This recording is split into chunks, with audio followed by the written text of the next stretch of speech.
જય હિન્દ મિત્રો, આજના આ વિડીયોમાં આપણે વાત કરીશું કે રેશન કાર્ડનું ઈ-કેવાયસી. રેશન કાર્ડનું ઈ-કેવાયસી તમે માય રેશન એપ્લિકેશન દ્વારા કરી શકો છો.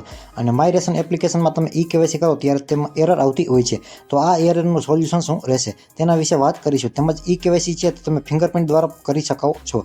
તો આ ઈ-કેવાયસી કઈ રીતે કરવું તેની સંપૂર્ણ માહિતી મિત્રો આજના આ વિડીયોમાં આપણે મેળવીશું. તો વિડીયોને સંપૂર્ણ જોવા વિનંતી. જોઈએ મિત્રો કે માય રેશન એપ્લિકેશન દ્વારા ઈ-કેવાયસી કઈ રીતે કરાવી શકાય. તો સરકારશ્રીના નિયમ પ્રમાણે છે તે રેશન કાર્ડમાં ઈ-કેવાયસી કરાવવું ફરજિયાત છે. ઈ-કેવાયસી ઓનલાઈન તમે માય રેશન એપ્લિકેશન દ્વારા જાતે જ કરી શકો છો. અને આ એપ્લિકેશનમાં તમારે સર્વપ્રથમ રજિસ્ટ્રેશન કરવાનું રહેશે.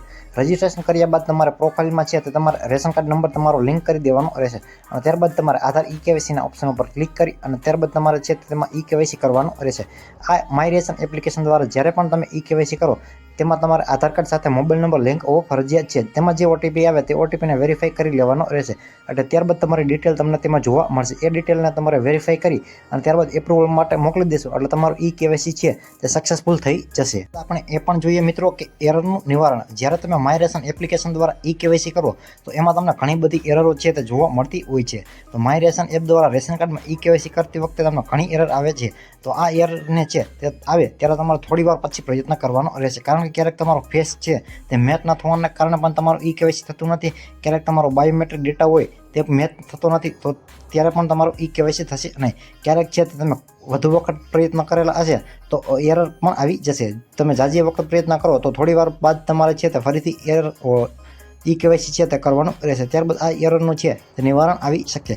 મિત્ર શક્ય હશે તો આપણે આ યુટ્યુબ ચેનલ ઉપર માય રેશન એપમાં આવતી એરરો છે તેના વિશેનું એક સોલ્યુશન સહિતનો છે તે એક વિડીયો આપણે આ યુટ્યુબ ચેનલમાં છે તે અલગથી મૂકવામાં આવશે. મિત્રો આપણે જોઈએ કે ફિંગરપ્રિન્ટ વડે ઈ-કેવાયસી છે તે કેવી રીતે કરાવી શકાય. તો રેશન કાર્ડમાં ઈ-કેવાયસી તમે માય રેશન એપ્લિકેશન દ્વારા ફોટો પાડી અને જાતે જ ઈ-કેવાયસી કરી શકો છો. તેમાં તમે મામલતદાર કચેરી અથવા તો ઝોનલ ઓફિસ અથવા તો ગ્રામ પંચાયત હોય તેમાં તમે તમારી આંગળી વડે એટલે કે ફિંગરપ્રિન્ટ દ્વારા છે તે તમારા રેશન કાર્ડનું ઈ-કેવાયસી કરાવી શકો છો. અને આધાર કાર્ડ સાથે મોબાઈલ નંબર લિંક ન હોય તો તેમાં પણ તમે સરળતાથી છે તે ઈ-કેવાયસી કરાવી શકો છો. તો મિત્રો તમારું જો માય રેશન એપ્લિકેશન દ્વારા ઈ-કેવાયસી કરતા નથી આવડતું અથવા તો કોઈ એરરના કારણે નથી થતું તો તમે તમારી ફિંગરપ્રિન્ટ દ્વારા છે તે મામલતદાર કચેરી અથવા તો ગ્રામ પંચાયતમાં છે તે ઈ-કેવાયસી કરાવી શકો છો. અમુક ગ્રામ પંચાયતોમાં છે તે ફિંગરપ્રિન્ટ દ્વારા છે તે ઈ-કેવાયસી કરવામાં આવી રહ્યું છે. અમુક ગ્રામ પંચાયતોમાં છે તે હજી શરૂ થયું નથી. તો તમે તમારી ગ્રામ પંચાયતના વીસી ઓપરેટર પાસેથી માહિતી મેળવી અને ત્યાં ઈ-કેવાયસી થતું હોય તો ત્યાંથી પણ તમે ઈ-કેવાયસી છે તે કરાવી શકો છો. અને આમાં તમારા આધાર કાર્ડ સાથે મોબાઈલ નંબર લિંક ન હોય